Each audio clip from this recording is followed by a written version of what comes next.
Friends, சமயத்தில் ஒரு function வீட்டில் வெஜ் பிரியாணி ஒன்று சாப்பிட்டு அதில் டேஸ்ட் கொஞ்சம் வித்தியாசமாக இருந்துச்சு. சரி, நம்மளும் வீட்டில் அதை ட்ரை பண்ணி பார்க்கலாமேன்னு பார்த்தேன்.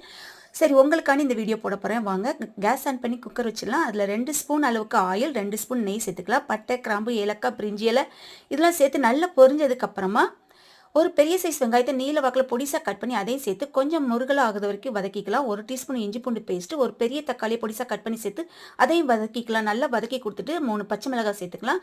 பீன்ஸு, கேரட்டு, உருளைக்கிழங்கு, பச்சை பட்டாணி, பட்டர் பீன்ஸ் இதெல்லாம் சேர்த்து நல்லா வதக்கி கொடுத்துக்கலாம்.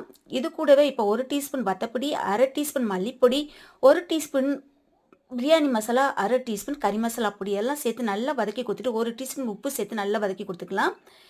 1/2 லெமனையும் புளிஞ்சு விட்டுக்கோங்க. மல்லி எல்லாம் புதினாலையும் சேர்த்து லைட்டாக வதக்கி கொடுத்துட்டு 15 நிமிஷம் ஊற வச்சு வச்சுருக்க ஜீரக சம்பா அரிசி அதையும் சேர்த்துக்கலாம்.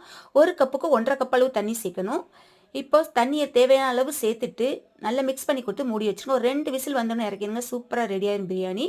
இப்போ இன்னொரு அடுப்பில் ஒரு கடாய் வச்சு அதில் கொஞ்சம் நெய் சேர்த்துட்டு 10 முந்திரியை வறுத்து எடுத்துக்கலாம். பிரெட் துண்டுகளை ஒரு 4-5 துண்டு எடுத்து குட்டி குட்டியாக கட் பண்ணிவிட்டு அதை நல்லா ஃப்ரை பண்ணி தனியாக எடுத்து வச்சுக்கோங்க.